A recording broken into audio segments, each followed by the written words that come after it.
Okay. Good afternoon, my compatriots in the Philippines and the world.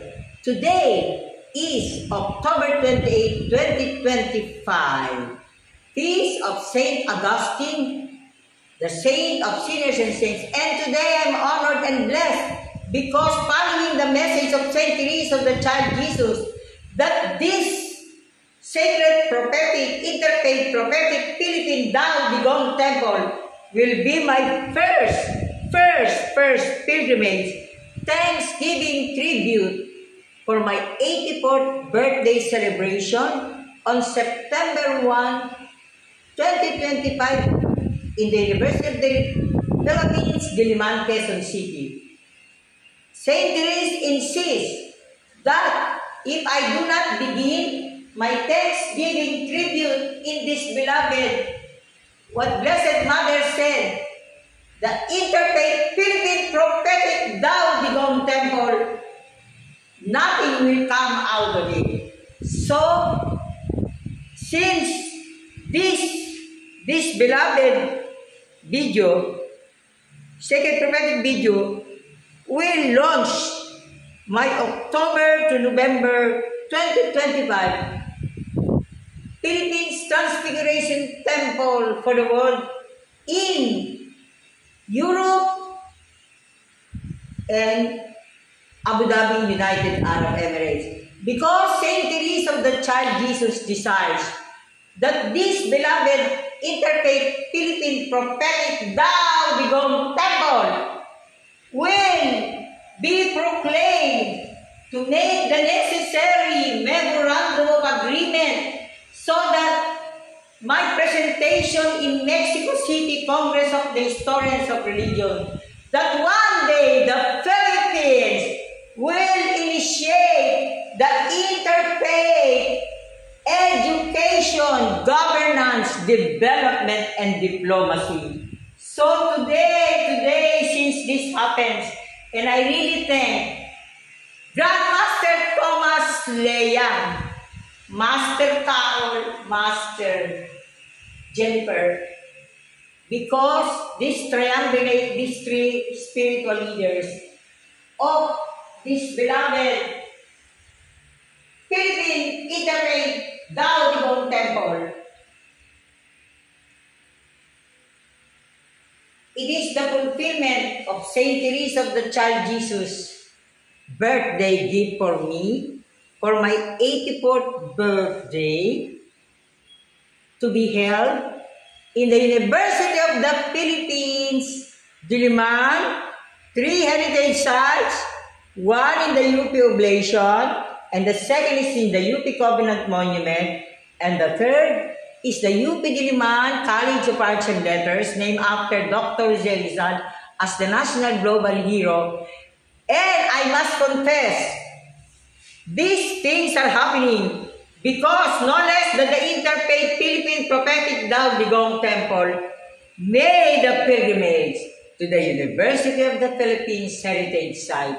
And so, this is the harvesting time. We are harvesting. And now, let me show this, please. This is the DNR Interfaith Pangkalan Pilgrimage Mother. My gift to the silver anniversary of the Philippine Department of Environment and Natural Resources. And when the tarpaulin image of this, the message from the DNR Interfaith Pilgrimage Mother is for her to be given here, to be entrusted. She said in exact words, I want to go home. She wants to go home in this temple, in this Interfaith Philippine Prophetic Dao Digong Temple. And because of that, is born the Mother of Mercy, Mother of Interfaith Graces, for peace, unity, and prosperity. And this is also the radiant sign, and this was gifted to Grandmaster Thomas Leang, the pearl.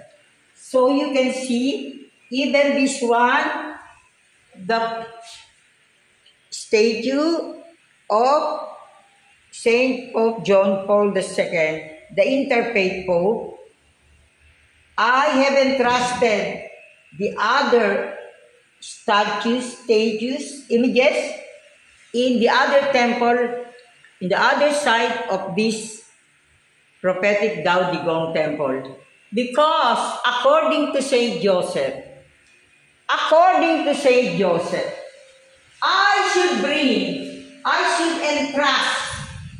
should entrust the painting given to me by my grandfather, Dr. Guillermo Rustia. The painting is called Saint Joseph Flight to Egypt.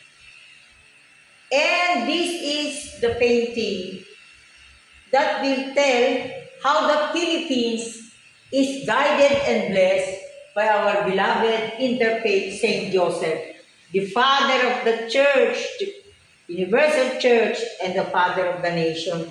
And so, that painting called Saint Joseph Flight to Egypt painting, I entrusted to the care of our beloved Grandmaster Thomas Leyang. So you see, nations of the world, we have a lot to thank! We have a lot to thank!